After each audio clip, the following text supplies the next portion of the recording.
नाईक साहेब ते अनुभवी नेते आहेत. तुम्हाला माहिती आहे मागे पालकमंत्री असताना ते जनता दरबार घ्यायचे. त्या जनता दरबार घेताना अनेक त्या जनता दरबारच्या याच्यामध्ये अनेक जनतेचे प्रश्न सोडवायचे. तिथल्या तिथं कोणत्या महानगरपालिकेचा असेल किंवा जिल्हा अधिकाऱ्यांच्या माध्यमातून असेल किंवा अजून वन विभागाच्या असतील किंवा बांधकाम खात्याचे असतील, जे लोक तक्रारी घेऊन जायचे त्या जनता दरबारामध्ये ते आवर्जून सोडवायचे. तुम्हाला माहिती आहे त्यांचा अनुभव म्हणजे खूप दांडगा अनुभव आहे. म्हणून ह्या जी जनता दरबार भरवतात त्याचा लोकांना फायदा होईल आणि जनतेचे प्रश्न त्या जनता दरबारातून सुटले जातील. अगोदर देखील म्हणलं होतं की बघायला गेलं तर जसं नवी मुंबईमध्ये 24 तास पाणी आहे, रस्ते चांगले आहेत, तसेच तुम्हाला ठाण्यात देखील पाहिजे असेल 100% भाजप येणं गरजेचं आहे. त्यामुळे काय वाटतं येणाऱ्या काळात जनसंपर्क मंत्री पालघर आणि ठाण्यामध्ये दिल्यामुळे येणाऱ्या काळात भाजप वाढीसाठी मोठा फायदा होतो? नक्कीच होणार ना, कारण त्यांचा अनुभव चांगला आहे. कारण पक्षासाठी त्याचा उपयोग चांगला होणार आहे जिल्ह्यासाठी. कारण जिल्ह्यामध्ये बघितलं असेल नवी मुंबई त्यांनी चांगल्या पद्धतीत बघितलं असेल सुंदर, म्हणजे तिथं स्वतंत्र पाण्याची योजना आहे.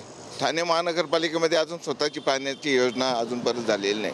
अनेक प्रश्न ठाणे महानगरपालिकेमधले रखडलेले आहेत. जसं नवी मुंबईमध्ये त्यांनी चांगल्या पद्धतीत काम केलं आहे, जसे सेक्टर बनवले, प्रत्येक सेक्टरला कोणत्या कोणत्या गरजा पाहिजेत त्या गरजा त्यांनी दिलेल्या आहेत. म्हणून तसेच ह्या पद्धतीत त्यांनी जर काम केलं ना तर ठाणे महानगरपालिकेमध्ये अनेक प्रश्न सुटतील ठाणेकरांचे. वाढणार नाही.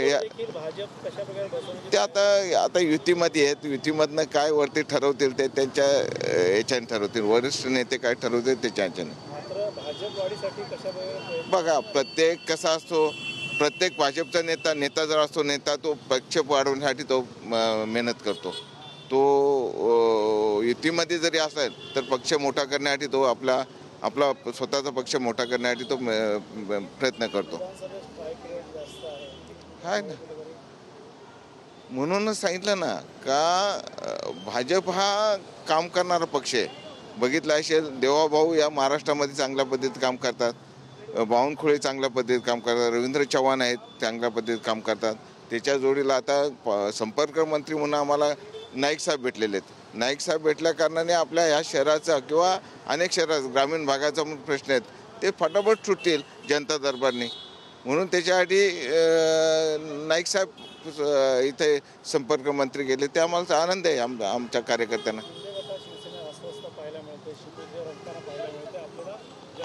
अस्वस्थ होण्याचं कारण नाही ना, कारण आम्ही सर्व युतीमधनं आहेत. युतीमध्ये जर आलं तर युतीची ताकद मोठी होते ना.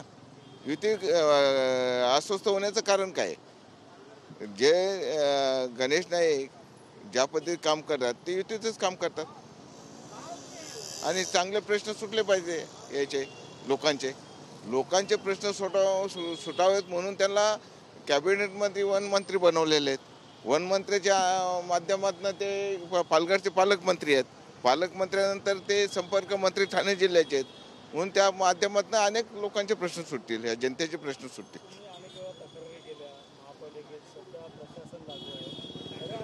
आता काय झालंय माहिती आहे का, तिथे गेल्या 3 वर्षापासून आम्ही नगरसेवक नाहीत. अनेक प्रश्न घेऊन जातो. आता महानगरपालिका कशा पद्धतीत काम करते, आता त्यांचा बजेट कसा, प्रशासनाचा बजेट अजून सादर झालेला नाही. बजेट सादर होतो कधी होतो त्याला लोकांना त्याचा बजेटचा फायदा होतो का नाही ते पण माहिती नाही लोकांना काही. कारण अजून ह्या शहरामध्ये बघा ना, पाण्याचे प्रश्न असतील, वाहतूक कोंडीचा तर मोठा प्रश्न आहे. वाहतूक कोंडीचा प्रश्न आम्हाला वाटेल सुटेल चांगला.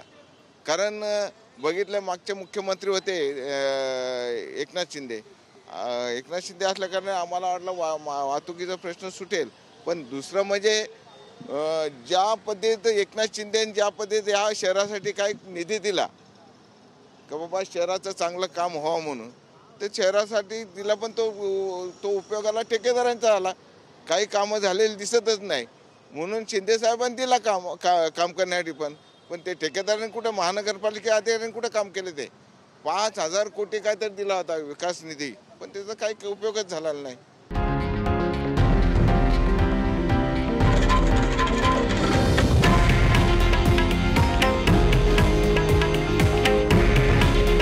हे आहे देशातील नंबर 1 न्यूज नेटवर्क आणि आपण पाहत आहात TV9 मराठी.